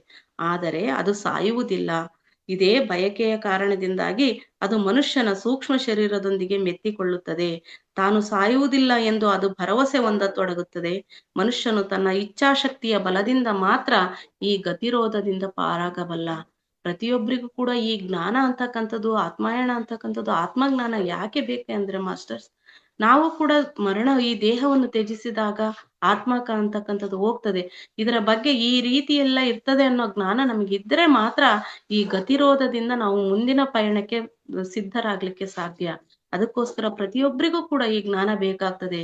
ಇಲ್ಲವಾದ್ರೆ ಭೂಮಿ ಅಂತಕ್ಕಂಥದ್ದು ಯಾಕೆ ಅತಿ ತೂಕವಾಗಿದೆ, ಯಾಕೆ ಮುಂದಿನ ಡೈಮೆನ್ಷನ್ಗೆ ಹೋಗ್ಲಿಕ್ಕೆ ಅಪಾಪಿಸ್ತಾ ಇದೆ ಅಂತ ಅಂದ್ರೆ ಮಾಸ್ಟರ್ಸ್, ಈ ಆತ್ಮಜ್ಞಾನ ಇಲ್ದಲೆ, ಆಧ್ಯಾತ್ಮಿಕ ಜ್ಞಾನ ಇಲ್ದಲೆ ಪ್ರತಿಯೊಬ್ರು ಕೂಡ ಮರಣ ಹೊಂದಿದ ಎಷ್ಟೋ ಆತ್ಮಗಳು ಈ ಭೂಮಿಗೆ ಅಂಟಿಕೊಂಡು ಅವು ಕೂಡ ನೆಮ್ಮದಿಯಾಗಿಲ್ದೆ ಈ ಇರ್ತಕ್ಕಂಥ ಮನುಷ್ಯರಿಗೂ ಕೂಡ ಜೀವನವನ್ನು ಕೂಡ ನೆಮ್ಮದಿ ಹಾಳು ಮಾಡ್ತಾ ಇದ್ದಾವೆ. ಅದಕ್ಕೋಸ್ಕರ ಪ್ರತಿಯೊಬ್ಬರಿಗೂ ಈ ಆತ್ಮಜ್ಞಾನ ಅಂತಕ್ಕಂಥದ್ದು ಅತ್ಯವಶ್ಯಕವಾಗಿದೆ. ಈ ಆತ್ಮಜ್ಞಾನವನ್ನ ಪಡೆದಾಗ ಅವ್ರ ಇಚ್ಛಾಶಕ್ತಿ ಬರ್ಬೇಕು. ಹೌದು, ನಾನು ಇದರಿಂದ ಮುಕ್ತಿ ಹೊಂದಬೇಕು, ಈ ಜೀವನದಿಂದ ಈಗಿರ್ತಕ್ಕಂಥ ಏನು ಈ ಜೀವನ ಇದೆಯಲ್ಲ ಇದರಿಂದ ಮುಕ್ತಿ ಹೊಂದಬೇಕು ಅಂತಕ್ಕಂಥ ಇಚ್ಛಾಶಕ್ತಿಯ ಬಲ ಇಲ್ಲದೆ ಹೋದ್ರೆ ಈ ಗತಿರೋಧದಿಂದ ಮುಕ್ತಿಯನ್ನು ಮುಂದಿನ ಜನ್ಮಕ್ಕೆ ಹೋಗ್ಲಿಕ್ಕೆ ಸಾಧ್ಯತೆನೇ ಇಲ್ಲ. ಈ ಗತಿರೋಧದಿಂದ ಪಾರಾಗ್ಲಿಕ್ಕೆ ಸಾಧ್ಯವಿಲ್ಲ. ಎಲ್ಲಿಯವರೆಗೆ ಅವನು ಹೀಗೆ ಮಾಡಲಾರನೋ ಅಂದ್ರೆ ಎಲ್ಲಿಯವರೆಗೆ ಆತ್ಮಜ್ಞಾನ ಇರಲ್ವೋ ಆಗ ಹೀಗೆ ಮಾಡಲಾರನೋ ಅಲ್ಲಿಯವರೆಗೆ ಅವನು ಚೈತನ್ಯದ 2 ಸ್ತರಗಳಲ್ಲಿ ತೂಗುಯ್ಯಾಲೆ ಆಡುತ್ತಿರುತ್ತಾನೆ. ಹಾಗೆ ಆಚೆನೂ ಹೋಗದೆ ಈ ಭೌತಿಕ ದೇಹವನ್ನು ತೊರೆದು ಈ ಜೀವನದಲ್ಲೂ ಇರಲಾರ್ದೆ ತೂಗುಯ್ಯಾಲೆ ಆಡ್ತಾ ಇರ್ತದೆ. ಶರೀರವಿಲ್ಲದ ಕಾರಣದಿಂದ ಅವನು ಭೌತಿಕ ಜಗತ್ತಿನಲ್ಲಿ ಕಾಯಕ ಮಾಡುವುದು ಸಾಧ್ಯವಿಲ್ಲ. ಶರೀರವನ್ನು ಬಿಟ್ಟು ಬಂದಿರೋದ್ರಿಂದ ಭೌತಿಕ ಜಗತ್ತಿನಲ್ಲಿ ಯಾವುದೇ ಕೆಲಸವನ್ನು ಮಾಡ್ಲಿಕ್ಕೆ ಸಾಧ್ಯವಿಲ್ಲ. ಮತ್ತು ತನ್ನೊಂದಿಗೆ ವಾಯುತತ್ವವು ಅಂಟಿಕೊಂಡ ಕಾರಣ ಅವನಿಗೆ ಕೇಳುವುದು, ನೋಡುವುದು ಸಾಧ್ಯವಾಗುವುದಿಲ್ಲವಾದ್ದರಿಂದ ಸೂಕ್ಷ್ಮ ಜಗತ್ತಿನಲ್ಲಿಯೂ ಕೂಡ ಏನು ಮಾಡುವುದು ಸಾಧ್ಯವಿಲ್ಲ. ಈ ಸೂಕ್ಷ್ಮ ಜಗತ್ತಿನಲ್ಲೂ ಕೂಡ ಇದ್ದುಕೊಂಡು ಏನು ಮಾಡಲಾರ್ದಂತ ಅಜ್ಞಾನ ಸ್ಥಿತಿಯಲ್ಲಿದ್ದಾಗ ತುಂಬಾ ಒಯ್ದಾಟವಾಗುತ್ತದೆ. ಯಾರು ಸಾಯಲು ಬಯಸುವುದಿಲ್ಲವೋ ಅವರು ಶರೀರವನ್ನು ಬಿಡಲು ಬಯಸುವುದಿಲ್ಲ. ಯಾರು ನಾನು ಈ ದೇಹ ಸವಕಳಿಯಾಗಿದೆ, ನನ್ನ ಆತ್ಮವು ಉನ್ನತ ಜ್ಞಾನವನ್ನು ಪಡೆದು ಇನ್ನ ಉನ್ನತ ಸ್ತರದಲ್ಲಿ ಜೀವಿಸ್ಬೇಕು ಅನ್ನೋ ಜ್ಞಾನ ಇರಲ್ವೋ ಅವರು ಶರೀರವನ್ನು ಬಿಡ್ಲಿಕ್ಕೆ ಸಾಯಲಿಕ್ಕೆ ಬಯಸೋದಿಲ್ವೋ ಅವರು ಶರೀರವನ್ನು ಬಿಡಲು ಬಯಸುವುದಿಲ್ಲ.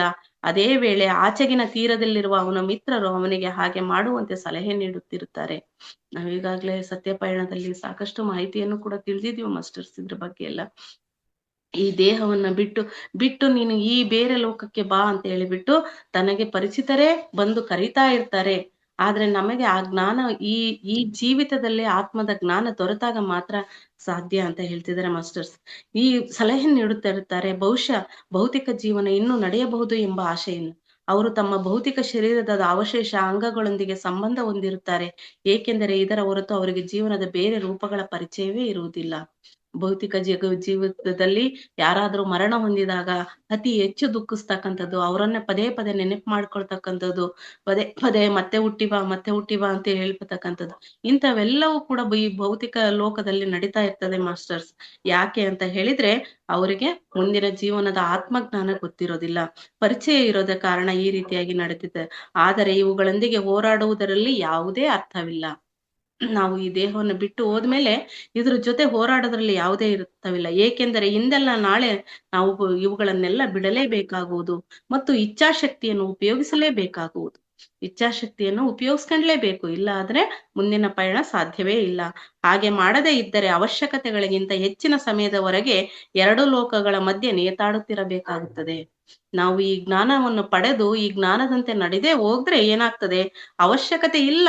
ಈ ದೇಹವನ್ನು ಬಿಟ್ಟ ಮೇಲೆ ನಾವು ಈ ಲೋಕದ ಅವಶ್ಯಕತೆ ನಮಗಿಲ್ಲ. ಆದ್ರೂ ಕೂಡ ನಾವು ಯಾರೋ ಒಂದು ಆ ಆಕರ್ಷಣೆಗೆ ಒಳಗಾಗಿ ನಾವು ಈ ರೀತಿಯಾಗಿ ಇದ್ದದ್ದೇ ಆದ್ರೆ ನಾವು ಎರಡೂ ಲೋಕಗಳ ಮಧ್ಯೆ ನೇತಾಡುತ್ತಿರಬೇಕಾಗುತ್ತೆ. ಹಾಗೆಯೇ ಉಳಿದರೆ ಅನಿವಾರ್ಯವಾದುದನ್ನು ತಡೆಯುವ ಪ್ರಯತ್ನ ಮಾಡಿದಂತಾಗುತ್ತದೆ. ಏನೋ ನಡಿಬೇಕಾಗ್ತದೆ, ನಮ್ಮ ಜೀವನ ಪಯಣದಲ್ಲಿ ಏನೋ ನಡಿಬೇಕಾಗುತ್ತದೆ. ಅದನ್ ಬಿಟ್ಟು ನಾವು ಈ ದೇಹಕ್ಕೆ ಸಂಬಂಧಕ್ಕೆ ಅಂಟಿಕೊಂಡಿದ್ದೇ ಆದ್ರೆ ಜೀವಿತ ಕಾಲದಲ್ಲಿ ಏನೋ ನಡಿಬೇಕಾಗಿರೋದಕ್ಕೆ ನಾವು ತಡೆಯೋ ಪ್ರಯತ್ನ ಮಾಡಿದಂತಹ ಕರ್ಮನೂ ಕೂಡ ಅಂಟ್ಕೊಳ್ತದೆ. ಜೀವಿತ ಕಾಲದಲ್ಲಿ ಮೃತ್ಯುವಿನ ಕುರಿತು ಅಲ್ಪ ಸ್ವಲ್ಪ ಜ್ಞಾನವನ್ನು ಹೊಂದಲು ಪ್ರಯತ್ನ ಮಾಡಿರುವಂತವನು ಈ ಬಂಧನದಿಂದ ತಕ್ಷಣವೇ ತನ್ನನ್ನು ಬಿಡಿಸಿಕೊಂಡು ಸೂಕ್ಷ್ಮ ಲೋಕದತ್ತ ಪ್ರಸ್ಥಾನ ಮಾಡುತ್ತಾನೆ. ಈ ಜೀವಿತ ಕಾಲದಲ್ಲಿನೇ ಈ ಆತ್ಮ ಪಯಣದ ಮೃತ್ಯು ಅಂದ್ರೇನು, ಆತ್ಮ ಅಂದ್ರೇನು, ದೇಹ ಅಂದ್ರೇನು, ಇವೆಲ್ಲವುಗಳ ಕುರಿತು ಸ್ವಲ್ಪ ಜ್ಞಾನ ಇದ್ದಂತವ ಏನ್ ಮಾಡ್ತಾನೆ ಅಂದ್ರೆ ಜ್ಞಾನವನ್ನು ಹೊಂದಲು ಪ್ರಯತ್ನ ಮಾಡಿರುವಂತಕ್ಕಂಥವನು ಈ ಬಂಧನದಿಂದ ತಕ್ಷಣವೇ ತನ್ನನ್ನು ಬಿಡಿಸಿಕೊಂಡು ಸೂಕ್ಷ್ಮ ಲೋಕದತ್ತ ಪ್ರಸ್ಥಾನ ಮಾಡುತ್ತಾನೆ. ಸೂಕ್ಷ್ಮ ಲೋಕದಲ್ಲಿ ಅವನ ಸ್ಥಾಯಿಯಾಗಿ ಇರಲು ಬಯಸಬಹುದು. ಸೂಕ್ಷ್ಮ ಲೋಕದಲ್ಲಿ ಅವನು ಸ್ಥಾಯಿಯಾಗಿ ಇರ್ಲಿಕ್ಕೂ ಕೂಡ ಬಯಸಬಹುದು. ಸ್ಥಾಯಿ ಶಬ್ದವನ್ನು ಏಕೆ ಬಳಸುತ್ತಿದ್ದೇವೆಂದರೆ ಭೌತಿಕ ಶರೀರವು ಕಳಚಿದ ಮೇಲೆ ಎರಡನೇ ಶರೀರವು ಅವನಿಗೆ ಯೋಗ್ಯ ಸಮಯ ಬಂದ ಮೇಲೆಯೇ ದೊರೆಯುವುದು. ಈ ಭೌತಿಕ ಶರೀರವನ್ನು ಕಳಚಿದ ಮೇಲೆ ನಾವು ಈ ಭೌತಿಕ ಜೀವನವನ್ನು ಮರೆತು ಇದನ್ನೆಲ್ಲ ಮರೆತಾದ ನಂತರನೇ ಎರಡನೇ ಶರೀರ ಅಂತಕ್ಕಂಥದ್ದು ಯೋಗ್ಯ ಸಮಯ ಬಂದ ಮೇಲೆನೆ ಅವರಿಗೆ ದೊರೆಯುವುದು. ಈಗಂತೂ ಅವರಿಗೆ ಕೆಲವು ಸಮಯದವರೆಗೆ ಸೂಕ್ಷ್ಮ ಜಗತ್ತಿನಲ್ಲಿಯೇ ಹಗಲು ರಾತ್ರಿ ಕಳೆಯಬೇಕಾಗುತ್ತದೆ. ತಕ್ಷಣವೇ ಅವರು ತನ್ನ ಇಚ್ಛಾಶಕ್ತಿಯನ್ನು ಉಪಯೋಗಿಸಿಕೊಂಡು ಈ ಛಾಯಾ ಶರೀರವನ್ನು ಬಿಡುವ ಪ್ರಯತ್ನ ಮಾಡುತ್ತಾರೆ. ನಾವು ಇಚ್ಛಾಶಕ್ತಿ ಇರಬೇಕು. ಈ ದೇಹವನ್ನು ತೊರೆದು ಮುಂದಿನ ಪಯಣವನ್ನು ಪ್ರಾರಂಭ ಮಾಡ್ಬೇಕು ಅನ್ನೋ ಇಚ್ಛಾಶಕ್ತಿ ಇದ್ದಾಗ ಮಾತ್ರ ಈ ಛಾಯಾ ಶರೀರವನ್ನು ಬಿಡ್ಲಿಕ್ಕೆ ಸಾಧ್ಯತೆ ಪ್ರಯತ್ನ ಮಾಡ್ಬೋದು. ಆವಾಗ ಈ ವಾಯು ತತ್ವ ಅಂತಕ್ಕಂಥದ್ದು ಕಳಚುತ್ತದೆ. ಭೌತಿಕ ಶರೀರವು ವಿಘಟನೆಗೊಳ್ಳುವಲು ಈ ತಿಂಗಳಾನುಗಟ್ಟಲೆ ವರ್ಷಾನುಗಟ್ಟಲೆ ಸಮಯ ಹಿಡಿಯಬಹುದು. ಆದರೆ ಅದರ ವಾಯು ರೂಪದ ಈ ದೇಹ ಈ ಶರೀರ ಇದೆಯಲ್ಲ, ಇದು ಸಮಾಪ್ತಗೊಳ್ಳಿಕ್ಕೆ ಸ್ವಲ್ಪ ಸಮಯ ತೆಗೆದುಕೊಳ್ಳುತ್ತೆ. ಏಕೆಂದ್ರೆ ಅದು ಮೊದಲೇ ಅತ್ಯಂತ ಸೂಕ್ಷ್ಮ ಮತ್ತು ಹಗುರ ಇರುತ್ತದೆ. ಭೌತಿಕ ಶರೀರದೊಂದಿಗೆ ಸಂಬಂಧ ಕೊನೆಗೊಂಡ ಮೇಲೆ ಆತ್ಮವು ಕೇವಲ ಸೂಕ್ಷ್ಮ ಶರೀರದಲ್ಲಿ ತಾನು ಇರಬೇಕಾದಷ್ಟು ಸಮಯದವರೆಗೆ ಮಾತ್ರ ಇರುತ್ತದೆ. ಈ ಸೂಕ್ಷ್ಮ ಲೋಕವು ಭಾವನೆ ಹಾಗೂ ಭ್ರಮಾಲೋಕಗಳ ಜಾಲವಾಗಿದೆ. ಈ ಸೂಕ್ಷ್ಮ ಲೋಕ ಅಂತಕ್ಕಂಥದ್ದು ಭಾವನೆ ಮತ್ತು ಭ್ರಮಾಲೋಕಗಳ ಜಾಲವಾಗಿದೆ. ಯಾವುದೇ ಅನಿಲಕ್ಕಿಂತಲೂ ಹೆಚ್ಚು ಸೂಕ್ಷ್ಮ ತತ್ವಗಳಿಂದ ಇದು ಮಾಡಲ್ಪಟ್ಟಿದೆ. ನಮ್ಮ ಭಾವನೆಗಳ ವಾಹನವಾಗಿದೆ. ಸೂಕ್ಷ್ಮ ತತ್ವಗಳಿಗೆ ಸ್ಪಂದಿಸುವುದರಿಂದ ಭಾವನೆಗಳು ಉತ್ಪನ್ನವಾಗುತ್ತದೆ. ಪ್ರೇಮ, ಕೃತಜ್ಞತೆ, ನಿಸ್ವಾರ್ಥತೆ ಮುಂತಾದ ಮೂಲ ಶ್ರೇಷ್ಠ ಭಾವನೆಗಳನ್ನು ದಿವ್ಯ ದೃಷ್ಟಾರರು ಕಾಣಬಲ್ಲರು. ಅದಕ್ಕೋಸ್ಕರನೇ ಲೌಕಿಕ ಜೀವನದಲ್ಲಿ ಇರುವಾಗ್ಲೇ ಈ ತತ್ವಗಳನ್ನ ನಮ್ಮನ್ನ ಜೀವಿತದಲ್ಲಿ ರಕ್ತಗತವಾಗಿ ಮಾಡಿಕೊಳ್ಳಬೇಕು ಅಂತ ಹೇಳ್ತಿದ್ದಾರೆ ಮಾಸ್ಟರ್ಸ್. ಈ ಪ್ರೇಮ ಭಾವನೆ, ಕೃತಜ್ಞತಾ ಭಾವನೆ, ನಿಸ್ವಾರ್ಥ ಭಾವನೆಯನ್ನು, ಈ ಶ್ರೇಷ್ಠ ಭಾವನೆಗಳು ನಮ್ಮಲ್ಲಿದ್ದಾಗ ದಿವ್ಯ ದೃಷ್ಟಾರರು ಕಾಣಿಸ್ತಾರೆ. ಅಂದ್ರೆ ಆಸ್ಟ್ರಲ್ ಮಾಸ್ಟರ್ಸ್ ಅದ್ಭುತವಾದ ಲೋಕಕ್ಕೆ ನಮ್ಮನ್ನ ಕರ್ಕೊಂಡು ಹೋಗ್ಲಿಕ್ಕೆ ಬರ್ತಾರೆ. ಆಸೆ ಬುರುಕತನ, ವೈರತ್ವ, ಹೊಟ್ಟೆ ಕಿಚ್ಚು, ಸ್ವಾರ್ಥಯುಕ್ತ ಪ್ರೀತಿ, ಅಹಂಕಾರ ಮುಂತಾದ ನಿಮ್ನ ಶ್ರೇಣಿಯ ಭಾವನೆಗಳು ಸ್ವಲ್ಪ ಸ್ಥೂಲ ತತ್ವದಿಂದ ಆಗಿರುತ್ತವೆ. ಇವೆಲ್ಲ ಭಾವನೆಗಳು ಇದ್ದಾಗ ನಮ್ಮ ಭಾವನೆಗಳು ಸ್ಥೂಲ ಸ್ಥೂಲತ್ವವನ್ನು ಪಡೆಯುತ್ತದೆ. ಮರಣದ ಪೂರ್ವ ಮನುಷ್ಯನು ಹೇಗೆ ಇರುತ್ತಾನೋ ಮರಣದ ನಂತರವೂ ಕೂಡ ಹಾಗೆಯೇ ಇರುತ್ತಾನೆ. ಅವನಿಗೆ ಭೌತಿಕ ಶರೀರ ಮಾತ್ರ ಇರೋದಿಲ್ಲ ಅಷ್ಟೇ, ಈ ಸೂಕ್ಷ್ಮ ಶರೀರದಲ್ಲೂ ಕೂಡ ಅದೇ ಜೀವನವನ್ನ ಅದನ್ನೇ ಅನುಭವಿಸಬೇಕಾಗ್ತದೆ. ಆದರೆ ಸೂಕ್ಷ್ಮ ಶರೀರದ ದ್ರವ್ಯಾತ್ಮಕ ಪ್ರಕೃತಿಯ ಕಾರಣದಿಂದ ಅವನು ಒಳ್ಳೆಯ ಅಥವಾ ಕೆಟ್ಟ ಶಕ್ತಿಯಾಗಿ ಪರಿವರ್ತಿತನಾಗುತ್ತಾನೆ. ನಮ್ಮಲ್ಲಿ ಯಾವ ಭಾವನೆಗಳು ಯಾವ ಗುಣಗಳನ್ನು ರೂಢಿಸ್ಕೊಂಡಿರ್ತವೋ ಅದರ ಆಧಾರದ ಮೇಲೆ ಆ ರೀತಿಯಾಗಿ ಪರಿವರ್ತಿತರಾಗುತ್ತಾರೆ.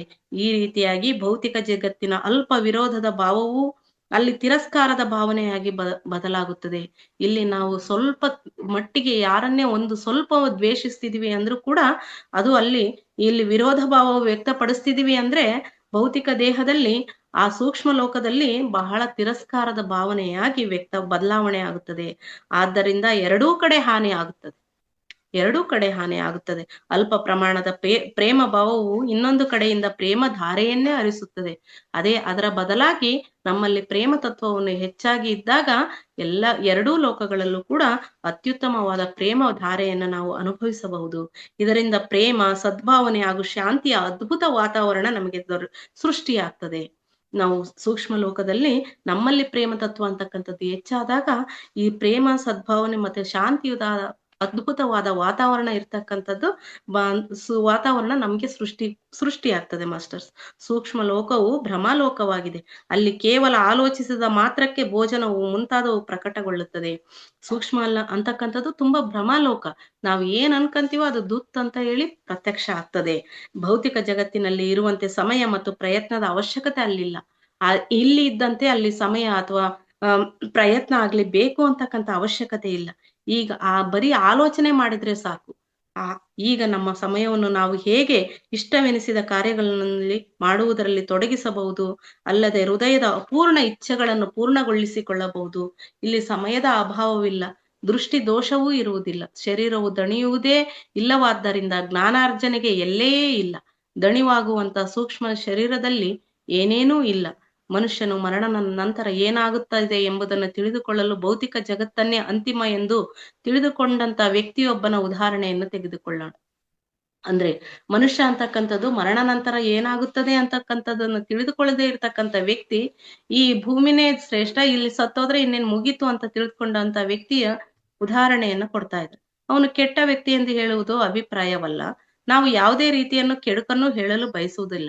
ಇದಕ್ಕೆ ತದ್ವಿರುದ್ಧವಾಗಿ ವ್ಯಕ್ತಿಯು ಅತ್ಯಂತ ಲೋಕಪ್ರಿಯನಾಗಿ, ಅಂದ್ರೆ ಈ ಭೌತಿಕ ಜಗತ್ತೇ ಶ್ರೇಷ್ಠ, ಇಲ್ಲಿಯ ಜೀವನೇ ಅತ್ಯುತ್ತಮ, ಇಲ್ಲಿ ಮಾಡ್ತಕ್ಕಂಥ ನನ್ನ ಕೆಲಸಗಳೇ ಶ್ರೇಷ್ಠ ಅಂತಕ್ಕಂಥ ತಿಳಿದುಕೊಂಡ ವ್ಯಕ್ತಿ ಆ ರೀತಿಯಾಗಿ ಜೀವಿಸ್ತಕ್ಕಂಥ ಲೋಕಪ್ರಿಯನಾದ ವ್ಯಕ್ತಿ ಅವನ ಸುತ್ತಲೂ ಯಾವಾಗ್ಲೂ ಪ್ರಶಂಸೆಯ ಸುರಿಮಳೆ ಗೈಯುತ್ತಿರುವಂತ ಗೆಳೆಯರ ದೊಡ್ಡ ಸಮೂಹವೇ ಇರಬಹುದು. ಅಂದ್ರೆ ಆತನ ಹೊಗಳ್ತಕ್ಕಂಥ ಹೊಗಳು ಭಟ್ಟರನ್ನು, ನಾನ್ ಮಾಡಿದಂತ ಕೆಲಸವನ್ನು ನೋಡಿ ಬೇರೆಯವರು ಹೊಗಳಬೇಕು ಅಂತಕ್ಕಂಥ ಇಚ್ಛೆ ಇರ್ತಕ್ಕಂಥ ವ್ಯಕ್ತಿ ಅವನಿಗೆ ಆನಂದಮಯ ಜೀವನ ಜೀವಿಸುವ, ಸಿನಿಮಾ ಥಿಯೇಟರ್ಗೆ ಹೋಗುವ, ನೃತ್ಯ ಕಾರ್ಯಕ್ರಮಗಳನ್ನು ನೋಡುವ ಅಥವಾ ಪ್ರಸಿದ್ಧ ನಗರ ಜೀವನದ ಭಾಗವಾಗಿರುವಂತ ಎಲ್ಲ ಕಾರ್ಯಗಳನ್ನು ಮಾಡುವುದರಲ್ಲಿ ಅವನಿಗೆ ಸುಖ ಸಿಗುತ್ತಿರಬಹುದು. ಈ ಭೌತಿಕದಲ್ಲಿ ಜೀವಿಸ್ತಕ್ಕಂಥದ್ರಲ್ಲೇ ಸುಖ ಅಂತ ಭಾವಿಸಿರ್ತಕ್ಕಂಥ ವ್ಯಕ್ತಿ ನಿಶ್ಚಿತವಾಗಿ ಅವನಿಗೆ ಯಶಸ್ವಿ ಉದ್ಯಮಿ ಆಗಬೇಕು, ಆದರ್ಶ ಪತಿ ಆಗಬೇಕು, ಅಥವಾ ಅವನ ಸ್ವಂತ ಹಾಗೂ ವ್ಯಾವಸಾಯಿಕ ಜೀವನ ಹಾಗೂ ಸಂತೋಷಗಳು, ಭೌತಿಕ ವಸ್ತುಗಳು ಇವುಗಳ ಮೇಲೆಯೇ ಆಧಾರವಾಗಿರ್ತಕ್ಕಂಥ ವ್ಯಕ್ತಿ ಈ ಲೋಕದಲ್ಲೇ ದೊರೆಯುತ್ತದೆ. ಆದರೆ ಮೃತ್ಯುವಿನ ನಂತರ ಈ ರೀತಿಯ ವ್ಯಕ್ತಿಗಳ ಜೀವನವು ಅತ್ಯಂತ ಇಲ್ಲ ಮೇಡಮ್, ಇನ್ನ 2 ನಿಮಿಷ ಮುಗಿಸ್ತೇನೆ. ಮೃತ್ಯುವಿನ ನಂತರ ಈ ರೀತಿ ವ್ಯಕ್ತಿಗಳ ಜೀವನವು ಅತ್ಯಂತ ಖಾಲಿಯಾಗಿರುತ್ತದೆ. ಅವನಿಗೆ ಮಾಡಲು ಏನೂ ಇರುವುದಿಲ್ಲ. ಅಲ್ಲಿ ಆಲೋಚನೆ ಮಾತ್ರದಿಂದಲೇ ಭೂರಿ ಭೋಜನ ಹಾಗೂ ಔದ್ಯೋಗಿಕ ವ್ಯಾಪಾರ ವಹಿವಾಟುಗಳನ್ನು ಹೊಂದುವುದರಿಂದ ಸಮಯವೇನೋ ಕಳೆಯುತ್ತದೆ, ಆದರೆ ಅವನಿಗೆ ಸಮಾಧಾನವಾಗದು. ಏಕೆಂದರೆ ಇವೆಲ್ಲವುಗಳಿಂದ ಅವನಿಗೆ ಯಾವುದೇ ರೀತಿಯ ಲಾಭವಾಗುವುದಿಲ್ಲ. ಅವನಿಗೆ ಅಭ್ಯಾಸವಾಗಿರುವಂತ ಭೌತಿಕ ಸಂತೋಷಗಳೂ ಅವನಿಗೆ ದೊರೆಯುವುದಿಲ್ಲ. ಶ್ರೇಷ್ಠವಾದ ಆಹಾರ, ಮದುರೆಯ ಕೇವಲ ಕಲ್ಪನೆಯಿಂದಲೇ ಅವನ ಮುಂದೆ ಬರಬಹುದು. ಅವನಿಗೆ ಅದರ ಸ್ವಾದವೂ ದೊರೆಯಬಹುದು, ಆದರೆ ಸಮಾಧಾನವಲ್ಲ. ಈ ಮದುರೆಯನ್ನು ಕುಡಿದ ಮೇಲೆ ಭೂಮಿಯ ಮೇಲೆ ದೊರೆಯುವಂತ ಆನಂದವೂ ಅವನಿಗೆ ದೊರೆಯುವುದಿಲ್ಲ. ಈ ರೀತಿಯಲ್ಲಿ ಎಷ್ಟೇ ಪ್ರಮಾಣದಲ್ಲಿ ಮದುರೆ ಪಾನ ಮಾಡಿದರೂ ಅವನಿಗೆ ಈ ಆನಂದವೂ ದೊರೆಯುವುದಿಲ್ಲ. ಆದರೆ ಒಳ್ಳೆಯ ಆಹಾರದಿಂದ ಆನಂದವು ದೊರೆಯದು. ಒಂದು ಯಶಸ್ವಿ ವ್ಯಾಪಾರ ವಹಿವಾಟನ್ನು ನಿರ್ಧರಿಸಿದ ನಂತರ ಅವನಿಗೆ ಕಲ್ಪನೆಯಲ್ಲೂ ಕೂಡ ಈ ಸುಖ ದೊರೆಯಲು ಸಾಧ್ಯವಿಲ್ಲ. ಅಲ್ಲಿ ಮಾರುವುದು ಕೊಳ್ಳುವುದು ಇಲ್ಲವೆಂದ ಮೇಲೆ ಅವನು ಹಣವನ್ನು ತಾನೇ ಹೇಗೆ ಬಳಸಬಲ್ಲ? ಕೇವಲ ಕಲ್ಪನೆಯಿಂದಲೇ ಸ್ವರ್ಣ ಮುದ್ರೆಗಳು ಸಾಕಾರಗೊಳ್ಳುತ್ತವೆ. ಅಲ್ಲಿ ಬರೀ ನನಗೆ ಹಣ ಬೇಕು ಅಂದ್ರೆ ಸ್ವರ್ಣ ಮುದ್ರೆನೇ ಸಾಕಾರವಾಗಿ ಬರ್ತವೆ. ಆದರೆ ಅವುಗಳನ್ನು ತೆಗೆದುಕೊಂಡು ಅವನು ಆ ಲೋಕದಲ್ಲಿ ಏನು ಮಾಡಬಲ್ಲ? ಏನೇನೂ ಇಲ್ಲ. ತನ್ನ ಹಡಗು ಮುರಿದುಕೊಂಡು ನಿರ್ಜನ ದ್ವೀಪದಲ್ಲಿ ತಲುಪಿದವನೊಂದಿಗೆ ಇವನನ್ನು ಹೋಲಿಸಬಹುದು. 4 ದಿಕ್ಕುಗಳಲ್ಲೂ ಖಜಾನೆಯಿಂದ ಸುತ್ತುವರಿಯಲ್ಪಟ್ಟಿರುತ್ತದೆ. ಆದರೆ ಅದನ್ನು ತನ್ನ ದೇಶಕ್ಕೆ ತೆಗೆದುಕೊಂಡು ಹೋಗುವುದು ಸಾಧ್ಯವೇ? ಸಾಧ್ಯವಿಲ್ಲ. ಖಜಾನೆ ದೊರೆತರೂ ಕೂಡ ಫಲವಿಲ್ಲವಲ್ಲ. ಅದೇ ರೀತಿಯಾಗಿ ಖರೀದಿಸುವ ವಸ್ತುಗಳು ಇಲ್ಲದಂತ ಜಾಗದಲ್ಲಿ ಹಣವನ್ನು ನಾವೇನು ಮಾಡಬಲ್ಲೆವು? ನಿರ್ಜನ ದ್ವೀಪದಲ್ಲಿ ತಲುಪುದಿಂತ ವ್ಯಕ್ತಿಗೂ ಇನ್ನೂ ಒಂದು ಲಾಭದ ಸಾಧ್ಯತೆ ಇದೆ. ಬಹುಶಃ ಅವನನ್ನು ಯಾರಾದರೂ ಕಾಪಾಡಿದಲ್ಲಿ ಅದರಲ್ಲಿನ ಸ್ವಲ್ಪ ಸಂಪತ್ತನ್ನು ತನ್ನೊಂದಿಗೆ ಒಯ್ಯಬಲ್ಲೆನೆಂಬ ಆಶೆ ಇದೆ. ಆದರೆ ಈ ಮೃತ ವ್ಯಕ್ತಿಗೆ ಸೂಕ್ಷ್ಮ ಲೋಕದಲ್ಲಿ ಆ ಆಸೆಯೂ ಇರುವುದಿಲ್ಲ.